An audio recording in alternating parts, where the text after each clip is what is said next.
Hello and welcome to Global Eye. Prime Minister Modi has had a power-packed week in the United States. Over 20 bilateral meetings, a crucial meeting with Donald Trump, 2 business roundtables, addressing the UNGA and the mega diaspora event in Houston in the presence of Donald Trump.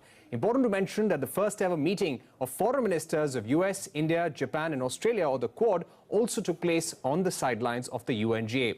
At the end of this week, is there a better understanding in the international community on India's position on Kashmir? And what about Indo-US relations and specifically the trade deal? Let's go across to our guests. We've got Alyssa Ayres joining us from Washington, D.C. We also have Michael Kugelman, and we also have the president of the US-India Strategic Partnership Forum, Mr. Mukesh Aghi. Alyssa, coming first to you, there was a lot of discussion on Kashmir this entire week at the UNGA in bilateral meetings. Pakistan raised it. We had Mr. Jaishankar talking about as well.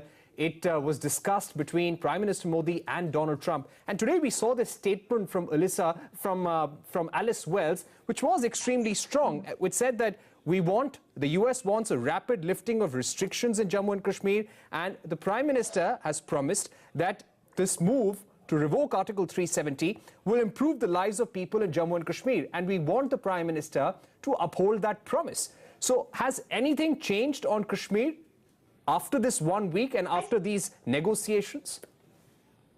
I think what you are seeing now is a sense from the U.S. side that the restrictions that have been placed on politicians, intellectuals, business people in the Valley, the communications blockade, is now extending almost 2 months. And so you've seen a kind of gradual increase in the kinds of statements the State Department has been putting out. All along, the State Department has said it will be important to lift the communications blockade, release people who have been detained. They have constitutional rights. Now you are seeing the State Department call for the Legislative Assembly elections to take place expeditiously. I think that really reflects the position on the ground in India, that this is now long period of time to place people in a sense of detention, and that isn't really what great democracies do. So that is what I think is happening with these kinds of from the State Department. Right. After this meeting, Michael, do you think there will be more pressure on India to resume conversation, resume a dialogue with Pakistan? Well, no, not necessarily. I do think I agree with Alyssa that the U.S. position has really remained somewhat constant in the sense that ever since August 5th, there's been a lot of concern and public messaging from the U.S. about the rights concerns, the effect of this revocation of Article 370, though I don't think that the U.S. position on the broader Kashmir issue has changed. And what we continue to hear from U.S. officials is that Pakistan and India should essentially work things out on their own to reduce tensions. And of course, we've heard a number of comments from the president, from President Trump, but basically what he's been saying over the last few days has been very similar, that he would support the idea of mediating if India and Pakistan were to ask him. Of course, in reality, that's not going to happen because India is not going to ask that. So I think that is essentially a way to appease both sides. I mean, it's a way to signal to Pakistan that the U.S. Is thinking about Kashmir and that it would be willing to mediate if asked. But at the same time, I think it's a message to India that no, we're not really offering this seriously because we know that you're not going to ask us to get involved in this dispute that India regards as an internal or a bilateral one. Right, Mr. Mukesh Aghi, thank you very much for being with us as well. This dispute between India and Pakistan has been playing out ever since India decided to revoke Article 370, revoke the special status for Jammu and Kashmir. As you met investors, the business community, CEOs who were there for that roundtable, were they concerned about this escalating tension between India and Pakistan? Did this figure in the conversations as well? Not at all. I think you have to understand the thinking among the business community is that this is an internal issue of India. And the abrogation of Article 370 has not changed any external lines or borders itself. And so from the business community, we did not hear any concern as far as Kashmir goes. In fact, in meeting with the Prime Minister, the top 40 global leaders from the business community showed their keenness to invest more explore other partnerships to make sure that they have access to the Indian market as it grows. So to answer your question, no, this is not brought up at all by any of the business leaders. Right. So you're saying that at least the business community is not so concerned, and they are more concerned about market access issues and about ease of doing business. The Prime Minister also tried to assure the business community there and also the investors. Alyssa, coming to you, as we hear the Prime Minister speak at different forums in the United States, even in his speech at the UNGA, he's not referring to Kashmir in any way. He would, of course, speak about Pak-sponsored terror, but he's not referring to the decisions that India took vis-a-vis Kashmir. What do you feel about this strategy? Because he is focusing on India's health schemes, how we are focusing on meeting UN developmental goals. In his remarks on Sunday, which he delivered in Houston at the Howdy Modi gathering, he did, in fact, speak about Article 370 as something that India had finally said farewell to after 70 years. So he did speak a little bit about that. He did not speak about the restrictions that have put in place on citizens of the state, who are citizens of India, of course. What we're seeing, of course, in the UN context is a focus on India's concerns, which makes a lot of sense. He did speak at the climate summit. India has inaugurated a new solar park at the UN, something that the Indian mission has been working on for some, demonstrating the role that India, the leadership role that India is playing in trying to expand the use of solar energy around the world, part of India's contribution to addressing climate change. He's spoken about the SDGs, the Sustainable Development Goals. As you noted, this is very important for India. I would expect that he needs to address Kashmir to some extent in his General Assembly speech. The speeches he's been giving in New York this week have focused events. Today's speech is a different kind of an address. It's an address speaking about the way India views the world and its concerns to this larger General Assembly audience. That's right. Also about talking about the meeting of the Quad, we saw foreign ministers meeting for the first time. How significant is this, according to you, Michael? Well, it's quite significant because we know there's been talk for so long about trying to do more to advance the Quad and to really start having sustained conversations around it. So if you're talking about escalating it to higher levels, I think that certainly is a very good thing at this point. But to get another point on the issue of Modi and his messaging, I think it's important to keep in mind his audience, him in New York and with him involved in these UN activities over these last few days. I think he will indeed. I'm sure he'll cover a number of issues like climate change and gaining better access to clean sanitation, all the efforts that his government has done on those fronts, because those are the types of issues prioritized at the UN. And this is very similar to what we had last year when the late Sushma Swaraj gave the speech, gave in to the UNGA. Those are the types of issues she highlighted. I imagine that Modi will as well. And that's a way to try to convey the idea or the notion that India is a willing and able global partner, that it's willing to tackle the type of challenges that are shared by the world on the whole. And he could point to the very real achievements that his government has made. And of course, one of them being the toilets program that was recognized at the Gates Foundation when he received the award the other day. That's right. Mr. Mukesh Aghi, speaking to you about the trade irritants, data localization, FDI norms, these have been some of the irritants in the relationship over the past few months. I believe there were a lot of side meetings with Walmart, with MasterCard as well. Have those concerns to some extent been addressed in the last 1 week?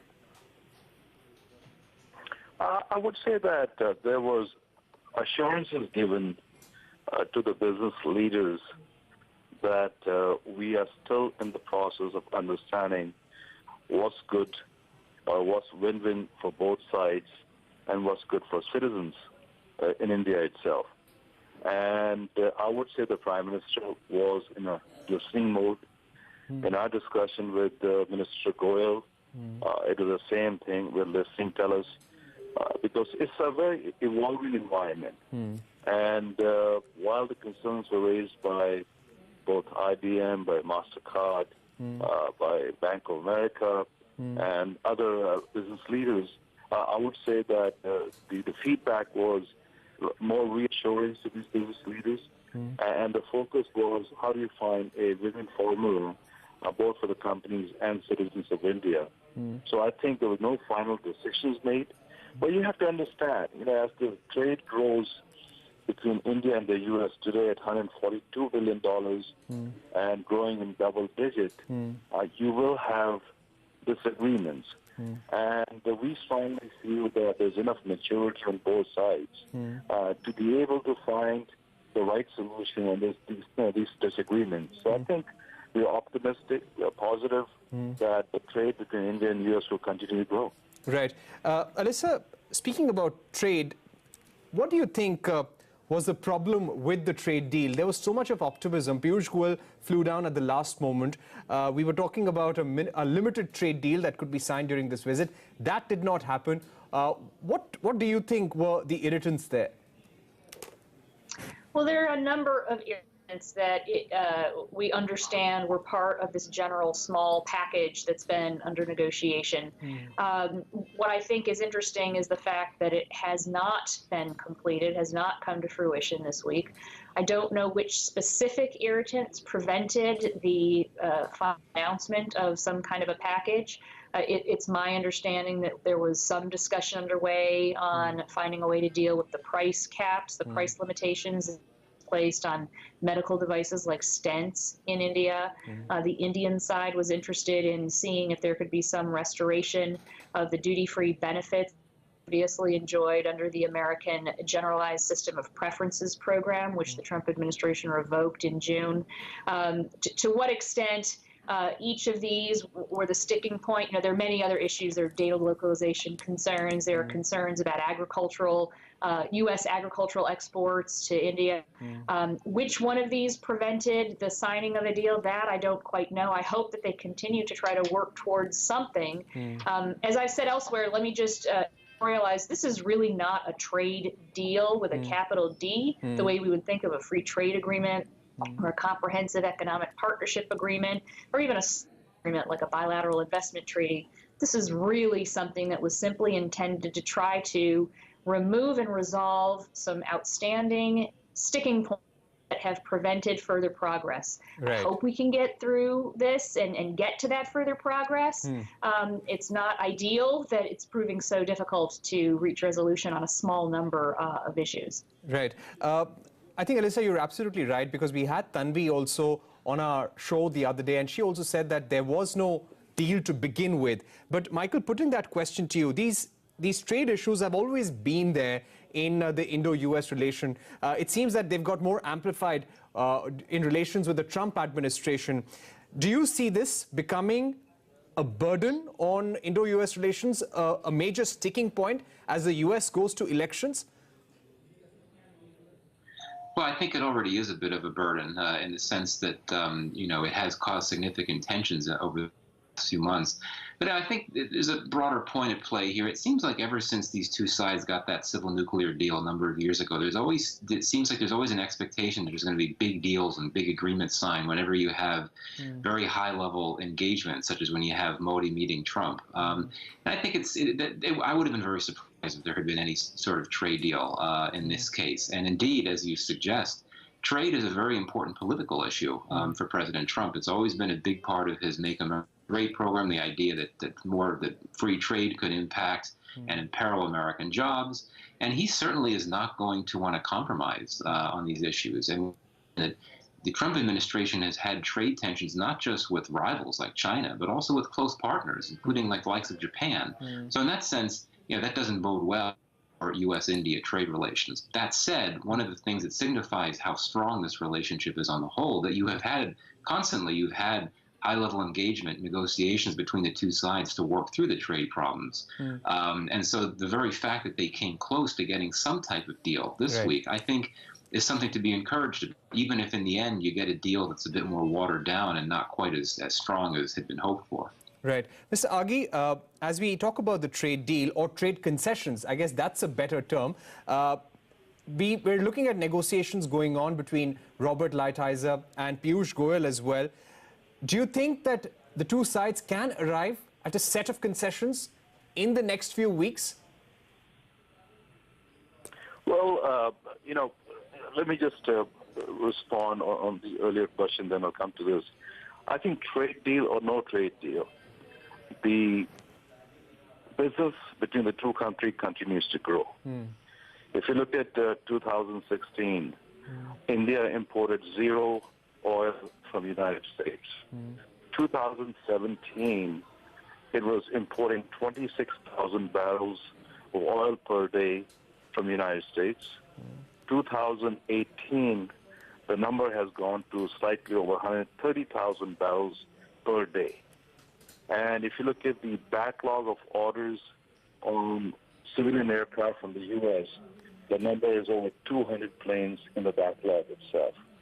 If you look at the last quarter numbers, almost 16% growth in trade between two countries. So I think while the potentials are bigger, potentials are far wider, I don't think it has an impediment on the business side trying to find solution and keep on growing business. Now, it is important that we do have some kind of a trade deal so U.S. companies can have better market access and level playing field in India itself, and the vice versa for Indian companies in the U.S. also. And I know both sides have been negotiating. Mr. Goyal and his team have been here working with the USCR team. Will they have some kind of a trade deal in the next few weeks? My understanding is yes. It may not be the perfect deal, but it'll be a good start to move this engine forward, and I'm very optimistic about it. All right, on that note, we take a short break here on Global Eye. Don't go anywhere. We request all our guests to stay with us. This conversation continues on the other side.